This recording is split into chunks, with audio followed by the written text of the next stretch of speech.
Alright guys, strap in because today's video is a long one. I am making a banner that I am going to send over to Eny. Some of you guys might know her. Over at Instagram, she is Eny, ENY_done with 2 N's. And then over on YouTube, she is Doodle Daisies and Ink Creative. So we did a banner swap, and this is the banner that I made for her. I started off by using some 6x6 and also some scraps that I had, and some chipboard, some really thin chipboard. It's kind of the thickness of like your cereal box, but I had a bunch of it left over that came from some packaging, so it made a really good sturdy base for these. I started by making a template and then using my Crop-A-Dile to cut out some holes. And so each of those bases are basically the same. And then as I go, I'm going to add a bunch of layers and I'll end up having to cut those holes again. The letters that I'm using as well are just these really big chipboard letters. They came in a pack. They're probably, I'd say about 3 to 3.5, 4 inches tall. They're pretty big.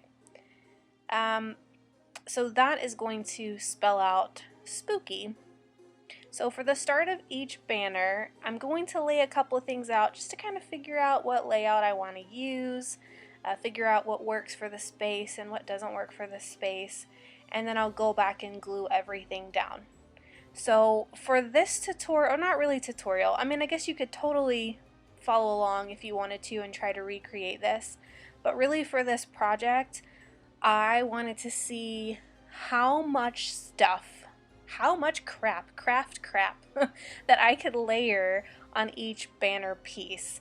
I am not really as good when it comes to layering as a lot of other people that I'm seeing on YouTube and Instagram, and so I really wanted to challenge myself and also practice doing that using a bunch of different textures, popping things up on foam, seeing what works and what doesn't work.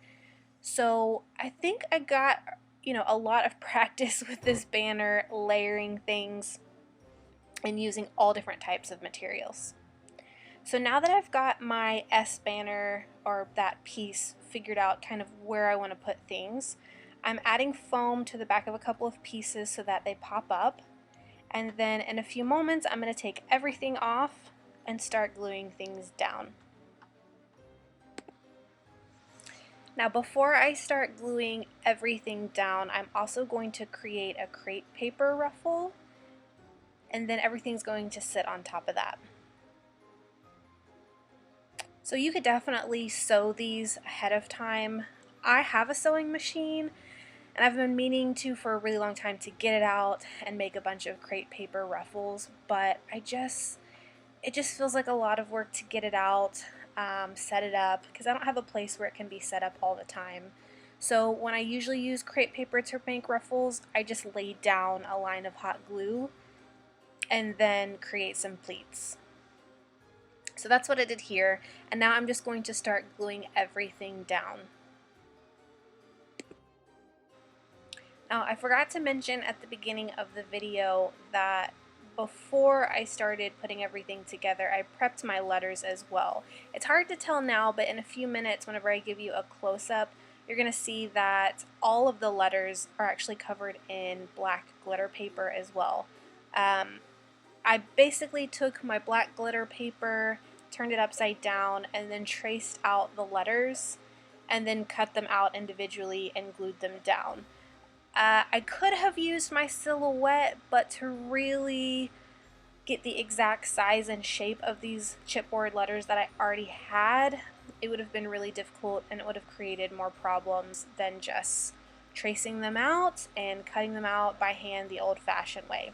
I really like how they turned out. You can't tell too much that it's a layer of paper on top of that chipboard.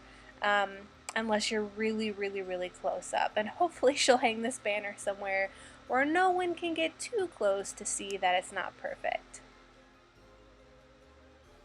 I'm just adding some finishing touches here, and then we're going to move on to the P.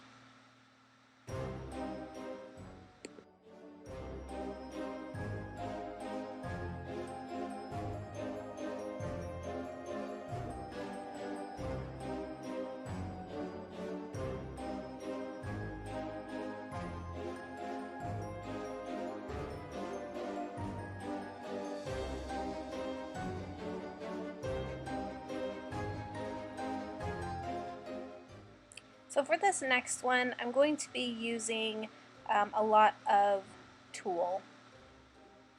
I had quite a few strands of it that I pulled off from a tutu that I had from a Halloween costume a couple years ago. And so once I kind of figure out where I want things to go, I'm going to put a bunch of hot glue down on the back of that P and just stick the tulle down kind of haphazardly, and it'll fall where it falls.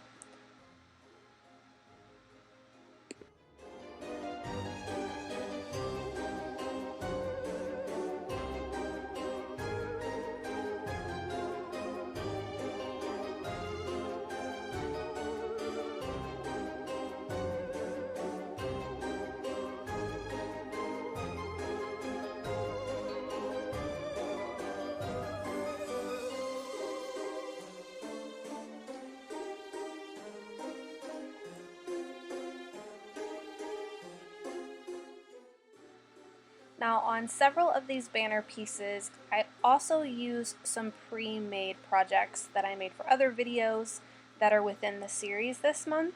So that Witch's Brew coffee cup right there on the left is one of these pieces. So I hope you guys will actually come back and check out the tutorial on how to make those. But it really worked on this piece to balance it out with all the tulle and the owl that you see on the right. It really completed it, and it also made it, you know, really quick and easy to complete with just this banner piece. This video is only about 21 minutes long, but it probably took me close to 3.5 to 4 hours to make this banner, and I did have to do it in pieces at separate times of the day, and I think I did a couple of the pieces on a different day altogether. So having this piece already made really helped speed the process along, and also add something really cute and quick that I could just stick on there, and it made it look like I had a lot of effort already. And it is a little shaker, so if it does move, you can see all the little goodies moving around in there.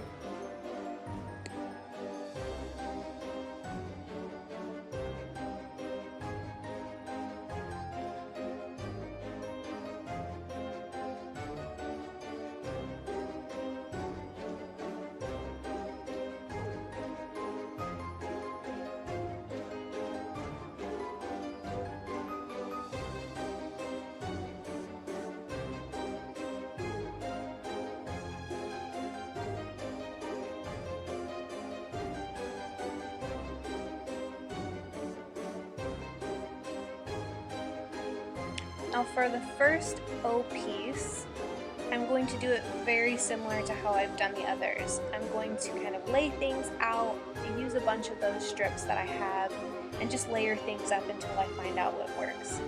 But I did want to use those little bow ties. I have quite a few of them, and I wanted to use them somewhere, and I really liked that it went straight across the O. It seemed to really kind of bring it together and tie in the orange that was in the piece underneath.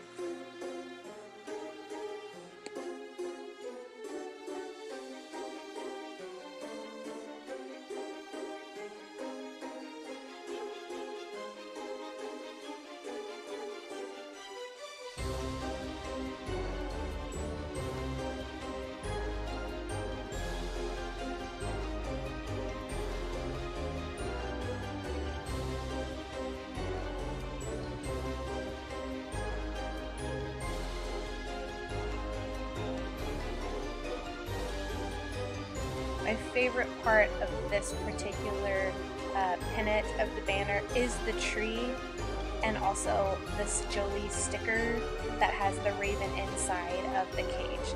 That is my absolute favorite part of this piece. It really looks cool, as if it just, you know, you've got your cage hanging hanging from the tree with it poking out.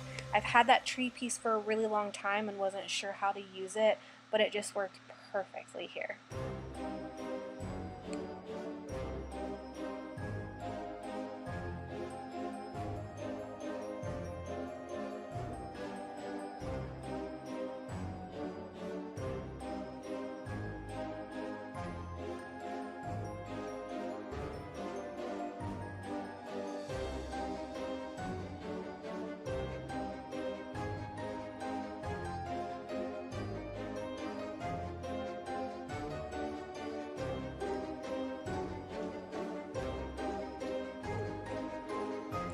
Now for this next piece, it's the second O, and I was originally going to use the O just as it was, but I wanted it to have a little bit more, so I'm deciding to use another flower that I created again for another video to add to this, and I also wanted to bulk it up a little bit, so I'm creating a crepe paper rosette on the back of the O.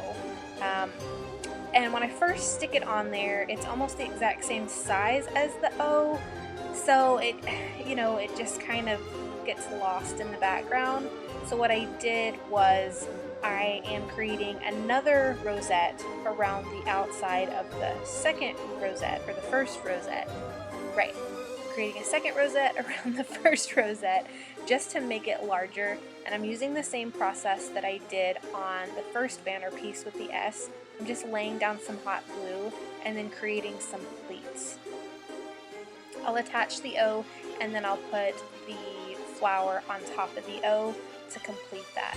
Now because this is such a large piece and it's got a lot of layers, I don't add too much else to this particular piece.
Now for the K, I'm using a huge die cut that says Boo. Again, this is something that's been in my stash for a really long time, and I wasn't entirely sure how to use it because it's so large. But what was great about this is that I could layer it on this piece and then layer a couple things on top of it. And because it was so large, you could still see what it was and still see that it said Boo. But I could still layer and it wouldn't get lost in the background. And it was like a really nice anchor piece to also layer some other larger pieces on top, like this die cut of the witch.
for this piece, I really embraced the layering here, and this is probably the one that took me the longest because I just kept adding and adding and adding and playing around and seeing what would work, and using a lot of different dimensional pieces here.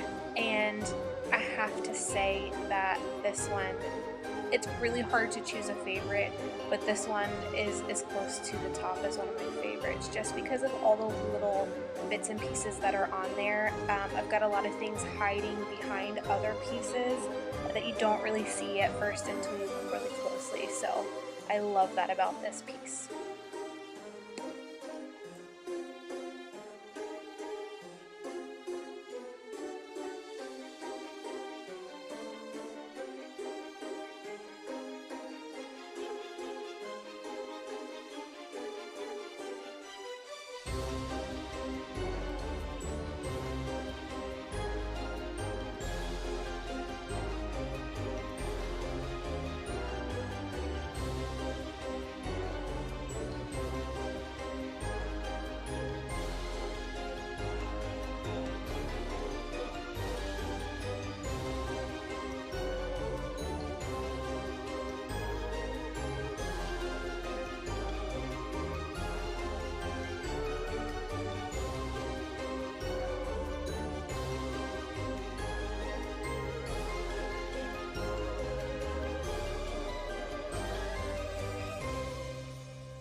So for the very last piece here, I am going to break out the feathers, and you would think that I would have learned from my other projects with the feathers, but you know, they're such a mess, but they look so great on a piece. So I guess they're worth the trouble to deal with, but really the pieces get everywhere. They get all over the house. The cats love the feathers, so anytime I pull them out, even if, you know, I have my eyes on the bag of feathers the whole time, I still end up finding feathers all over the house. I don't know how they get to them, but they just end up everywhere. So I am backing my Y with lots of feathers. Much like the tool that I used earlier, I wanted to create lots of dimension and texture. I'm also adding a pre-made piece here, which is a layered heart embellishment. I have a video on that as well. And I actually got that idea from Little Hot Tamale. She did a tutorial on how to make these layered hearts a few years ago, and they're very simple, but they don't look like they're simple. They, you know, they look kind of fancy. So I'm adding that on there. Just again to give a little bit extra oomph, because I have such other larger pieces on there that are kind of drawing your eye, so I wanted to balance it out on the left side.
we're going to finish it up here with some close-ups. You can see that I strung some grosgrain ribbon to hang it up. I hope this inspires you to make some of your own creepy crafts this Halloween for your home or craft room, and I hope that you'll come back and craft along with me in some of the other DIY tutorials that I have this month. And definitely go check me out over on IG as well so that you can see sneak peeks and get some inside information on a giveaway. I'll see you guys in the next video.